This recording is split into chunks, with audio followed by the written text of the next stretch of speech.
Okay, hi there. Jeff back again with another short synoptic revision video. Let's take a look at labour migration.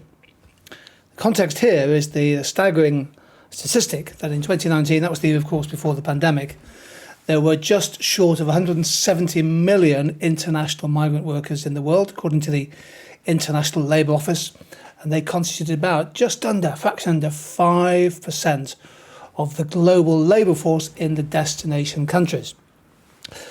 Something like 2/3 of all migrant workers are employed in services, and 4/5 of female migrant workers are employed in services. Growing demand for labour in the care economy, think about demographics there, including in health and domestic work, could partially explain that percentage. Just over a quarter work in industry, construction, for example, manufacturing, food processing, 7% in farming. But big numbers, of course, in some countries, the migrant labour force is a very significant percentage of the employed labour force. So here's a moment to press the pause button, maybe have a look at this one. Can you think about 3 microeconomic effects of changes in migration in a country of your choice? Micro, of course, you'll think about the level of the individual, maybe the impact on firms or industries, labour markets, occupations and things. Have a go at that.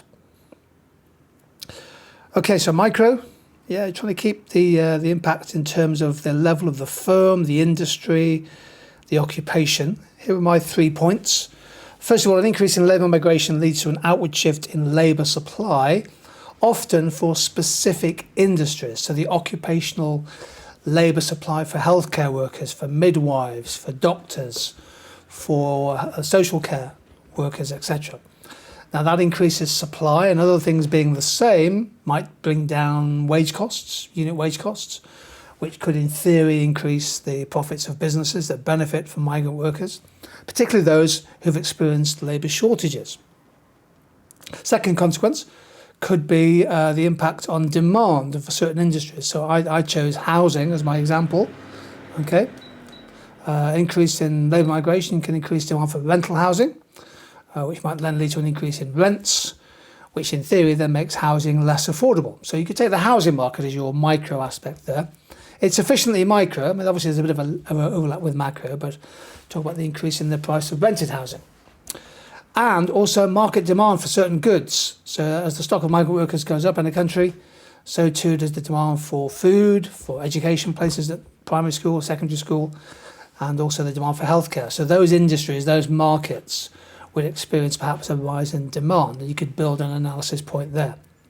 Don't forget, in the 25 marker, you need to just build one micro KA point. So build a chain of reasoning based on what you've said, using the extracts, using the information, using your country knowledge, and then evaluate it.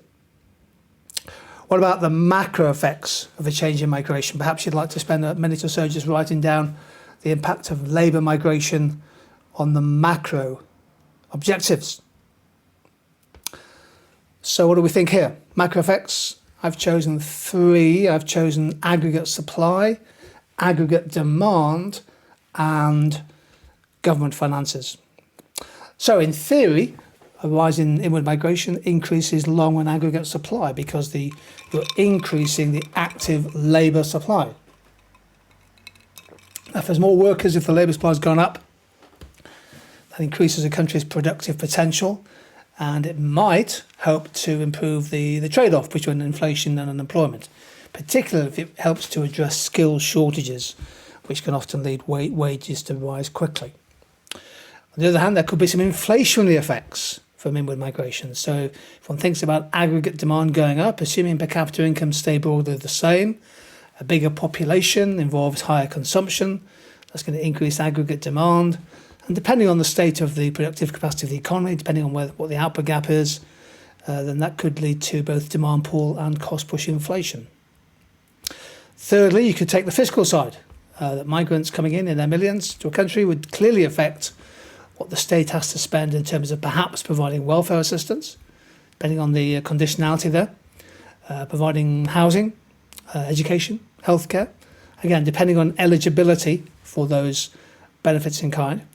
But equally, although the state might be spending more because the population is going up, migrants are employed and they pay their taxes, And it may well be the case that the government gets more direct and indirect tax revenue.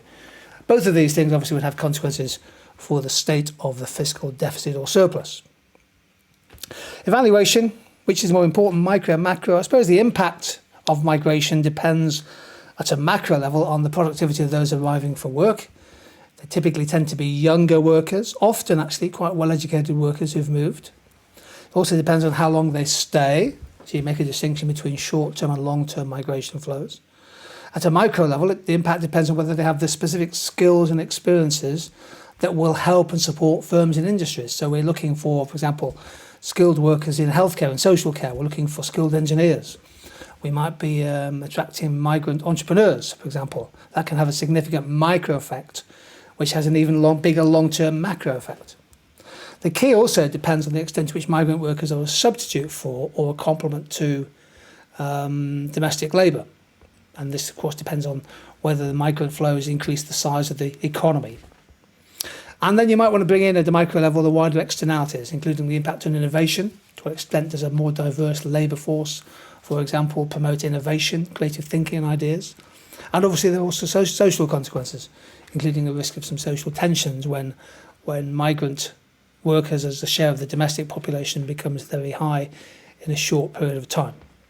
Again, the final reasoned judgment, what do you think is most significant, micro or macro, and why? Justify it. Use the data in the extracts if you have it. Use your own country knowledge. Big issue, labour migration, big topic, both for developed and developing nations, worthy of thinking synoptically. Take care and see you soon.